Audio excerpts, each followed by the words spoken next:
एक सवाल से शुरुआत करते हैं। जरूर। क्या कभी किसी ऐसे मैनेजर के साथ काम किया है जो हर छोटी बड़ी बात पे, मतलब हर चीज पर नजर रखता था? हाँ, माइक्रो मैनेजर जिसे कहता है। बिल्कुल।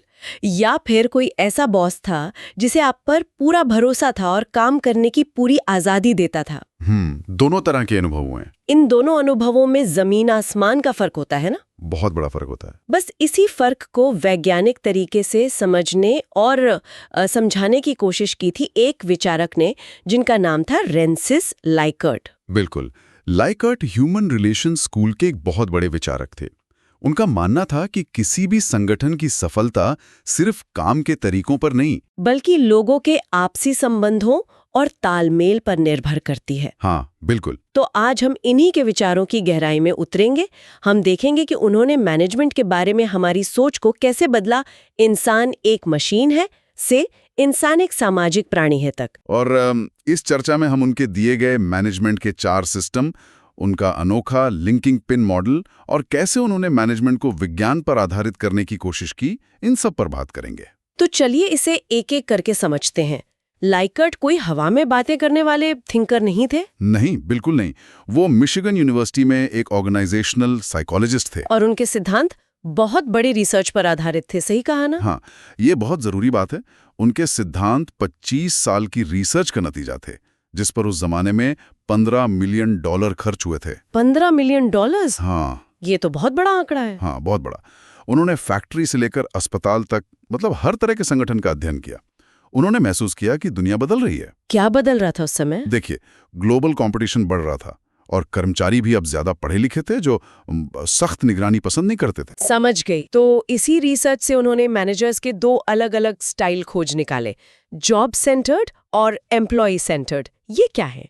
हाँ, तो उन्होंने पाया कि जो मैनेजर कम प्रोडक्शन देते थे, वे जॉब सेंटर्ड यानी काम पर केंद्रित होते थे। जैसे कि नाम से ही लग रहा है। बिल्कुल। उनका पूरा ध्यान सिर्फ काम और स्टैंडर्ड्स पर होता था। वो कर्मचारियों पर बहुत ज्यादा दबाव डालते थे और हर छोटी बात पर नजर रखते थे। Close supervision, micro management. हाँ। उन्हें अपनी टीम पर भरोसा नहीं होता था और गलतियां होने पर सजा देते थे। और इसके ठीक उलट थे एम्प्लॉय सेंटर्ड सुपरवाइजर, जो ज्यादा सफल थे। बिल्कुल। ये मैनेजर इंसानी पहलू और टीम बनाने पर ध्यान देते थे। कैसे? वो दबाव डालने के बजाय भरोसा कायम करते थे। वे माइक्रो मैनेजमेंट की जगह जनरल सुपरविजन का इस्तेमाल करते थे, यानी टीम को काम करने की आजादी देते थे। उनका फोकस क्या करना है पर होता था, कैसे करना है पर नहीं। सही पकड़ा। और गलती होने पर सजा देने की बजाय वे अपने कर्मचारियों की मदद करते थे। यहाँ एक बहुत दिलचस्प बात सामने आई थी, टाइम लैग की खोज, मतलब असर दिखने में समय लगता है। हाँ, ये बहुत दिलचस्प है। लाइकर्ट ने पाया कि अगर आप एक सख्त मैनेजर को किसी टीम में लाते हैं, एक जॉब सेंटर्ड मैनेजर को, हाँ, तो डर की वजह से प्रोडक्शन थोड़े समय के लिए बढ़ सकता है, लेकिन आखिर में वो गिर जाता है। बुरी तरह गिर जाता है, क्योंकि टीम में नाराजगी और हताशा बढ़ जाती है। इसके विपरीत एक अच्छी टीम बनाने में लगभग 2 साल लग सकते हैं, लेकिन उससे मिलने वाले नतीजे लंबे समय तक टिकते हैं। तो इन सब के पीछे लाइकर्ट का मूल दर्शन क्या था? उन्होंने एक सिद्धांत दिया था, प्रिंसिपल ऑफ सपोर्टिव रिलेशनशिप्स। हाँ, इसका सार ये है कि संगठन में हर बातचीत ऐसी होनी चाहिए जिससे व्यक्ति को अपना व्यक्तिगत महत्व महसूस हो, अपनी कीमत महसूस हो। बिल्कुल। उनका मानना था कि हाई परफॉर्मेंस का दबाव बॉस की तरफ से नहीं, बल्कि कर्मचारी के अंदर से आना चाहिए। और ये तभी होगा जब कम्युनिकेशन हर दिशा में हो और विचारों का सम्मान पद देखकर नहीं, बल्कि उनकी क्वालिटी देखकर हो। लेकिन पारंपरिक ढांचे में ऐसा करना तो बहुत मुश्किल है, जहां एक बॉस और उसके नीचे कर्मचारी होते हैं।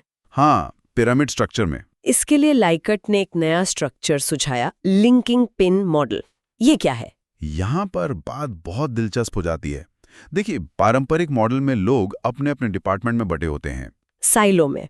हाँ, साइलो में। लाइकर्ट के लिंकिंग पिन मॉडल में हर व्यक्ति एक ही समय में 2 ग्रुप का हिस्सा होता है। 2 ग्रुप का एक साथ? हाँ, एक मैनेजर अपनी नीचे वाली टीम का लीडर होता है और अपने से ऊपर वाले ग्रुप का सदस्य होता है। अच्छा। इस तरह वो एक लिंकिंग पिन यानी जोड़ने वाली कड़ी का काम करता है। तो जानकारी सिर्फ ऊपर से नीचे नहीं आती? बिल्कुल नहीं, वो नीचे से ऊपर भी जाती है और अगल बगल के विभागों में भी आसानी से पहुंचती है। तो इसी आधार पर लाइकर्ट ने मैनेजमेंट के अलग-अलग स्टाइल को मापने के लिए एक स्केल भी बनाया। उन्होंने इसे 4 सिस्टम में बांटा। हाँ, ये एक पूरा स्पेक्ट्रम है, सिस्टम 1 से सिस्टम 4 तक। तो सिस्टम 1 क्या है? सिस्टम 1 है एक्सप्लॉइटेटिव अथॉरिटेटिव, यानी शोषक सत्तावादी।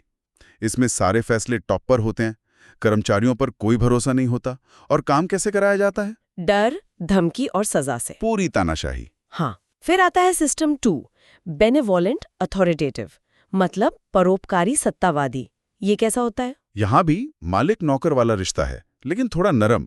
सजा के बजाय इनाम का इस्तेमाल होता है। लेकिन फैसले अभी भी टॉप पर ही होते हैं। हाँ, और कर्मचारी ऊपर वही जानकारी पहुंचाते हैं जो बॉस सुनना चाहता है, ताकि बॉस खुश रहे। अच्छा, फिर सिस्टम 3, कंसल्टेटिव, यानी परामर्शी। इसमें मैनेजमेंट फैसले लेने से पहले कर्मचारियों से सलाह लेता है, लेकिन अंतिम फैसला मैनेजमेंट का ही होता है। तो थोड़ी बहुत भागीदारी शुरू हो जाती है। हाँ, थोड़ा बहुत भरोसा होता है। और आखिर में सिस्टम 4, जो उनका आदर्श था। हाँ, सिस्टम 4, पार्टिसिपेटिव, भागीदारीपूर्ण। ये लाइकर्ट का आदर्श सिस्टम है। इसमें पूरा भरोसा होता है, फैसलों में कर्मचारी पूरी तरह से भाग लेते हैं और कम्युनिकेशन बिल्कुल खुला होता है। और लाइकर्ट का मानना था कि सिस्टम 4 सबसे ज्यादा प्रोडक्टिव है। क्यों?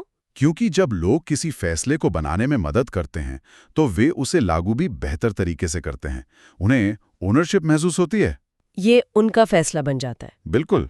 लेकिन उन्होंने ये भी चेताया कि आप सिस्टम 1 से सीधे सिस्टम 4 पर नहीं जा सकते। इसमें समय लगता है, क्योंकि आपको लोगों के रवैये और स्किल्स को बदलना होता है। तो इन सब का मतलब क्या है? मतलब लाइकर्ट ने सफलता को मापने के पारंपरिक तरीकों की भी आलोचना की थी। हाँ, उन्होंने एक बहुत आगे की सोच वाली बात कही। उन्होंने कहा कि अकाउंटिंग सिर्फ पैसे, लागत और मुनाफे को देखती है, लेकिन वो इंसानी पहलुओं को नजरअंदाज कर देती है। और यहीं से ह्यूमन एसेट अकाउंटिंग का कॉन्सेप्ट आया, है ना? हाँ, ह्यूमन एसेट अकाउंटिंग। उनका कहना था कि कर्मचारी और मैनेजर कंपनी की संपत्ति हैं, एक एसेट हैं। जैसे मशीनें होती हैं। ठीक वैसे ही, अगर एक अच्छा मैनेजर नौकरी छोड़कर जाता है, तो कंपनी को एक संपत्ति का नुकसान हुआ है। लेकिन पारंपरिक बही खातों में ये नुकसान कहीं नहीं दिखता। ये तो बहुत क्रांतिकारी सोच है, आज भी है। और इसे विज्ञान से जोड़ने के लिए उन्होंने 3 तरह के वेरिएबल्स यानी चर की भी बात की। हाँ, ये मैनेजमेंट को विज्ञान बनाने की उनकी कोशिश थी। उन्होंने 3 वेरिएबल्स बताए। कौन कौन से? पहला, कॉजल वेरिएबल्स, यानी कारण। ये वो चीजें हैं जिन्हें मैनेजमेंट कंट्रोल करता है, जैसे संगठन का ढांचा, लीडरशिप का स्टाइल, नीतियां। ठीक है। दूसरा, इंटरवीनिंग वेरिएबल्स, यानी मध्यवर्ती। ये संगठन के अंदरूनी स्थिति है, जैसे कर्मचारियों की वफादारी, मोटिवेशन, आपसी सहयोग। और तीसरा, एंड रिजल्ट वेरिएबल्स, यानी परिणाम। ये आखिरी नतीजे हैं, जैसे प्रोडक्शन, मुनाफा, सेल्स। तो उनका तर्क सीधा था। हाँ, उनका तर्क सीधा था। अगर आप कॉजल वेरिएबल्स को खराब रखेंगे, जैसे सिस्टम 1 लीडरशिप, तो इंटरवीनिंग वेरिएबल्स यानी वफादारी और मोटिवेशन कम होंगे। और अंत में एंड रिजल्ट यानी मुनाफा भी गिरेगा। तो आप सीधे मोटिवेशन को ठीक नहीं कर सकते। नहीं, आप लीडरशिप को ठीक कीजिए, मोटिवेशन अपने आप ठीक हो जाएगा। तो संक्षेप में रिंसेस लाइकर्ट ने हमें कर्मचारियों को सिर्फ मशीन के पुर्जे के तौर पर देखने से आगे बढ़ने के लिए ठोस तरीके दिए। हाँ, उन्होंने हमें सुपरवाइजर के 2 स्टाइल, संगठन को जोड़ने के लिए लिंकिंग पिन मॉडल और मैनेजमेंट के कल्चर को मापने के लिए सिस्टम 1 से 4 तक का एक पैमाना दिया। उनका मूल संदेश यही था कि एक ऐसा माहौल बनाया जाए जहां लोगों को अपना महत्व महसूस हो। बिल्कुल। और उन्होंने इसे सिर्फ एक अच्छी बात कहकर नहीं छोड़ा, बल्कि इसे उत्पादकता और मुनाफे से सीधे जोड़ने के लिए एक वैज्ञानिक ढांचा भी दिया। हाँ, उनकी कुछ आलोचनाएं भी हुई, जैसे कि ये बहुत धीमा है। हाँ, हुई है कि ये बहुत धीमा है, लेकिन इसमें कोई शक नहीं कि उन्होंने संगठनों को ज्यादा मानवीय बनाने की दिशा में एक बड़ा कदम उठाया। और जाते जाते श्रोताओं के लिए एक सवाल छोड़ जाते हैं। लाइकर्ट ने दशकों पहले ह्यूमन एसेट अकाउंटिंग का विचार दिया था, यानी कर्मचारियों के कौशल और मोटिवेशन को पैसों में आंकने का। आज की नॉलेज इकोनॉमी में, जहां किसी कंपनी की सबसे बड़ी संपत्ति उसके लोगों के विचार और प्रतिभा है, हम इस विचार को हकीकत में बदलने के कितने करीब हैं? सोचने वाली बात है। क्या होगा अगर किसी कंपनी की बैलेंस शीट सच में उसके इंसानी टैलेंट की कीमत या उसके चले जाने से हुए नुकसान को दिखाने लगे? क्या इससे मैनेजमेंट के फैसले हमेशा के लिए बदल जाएंगे?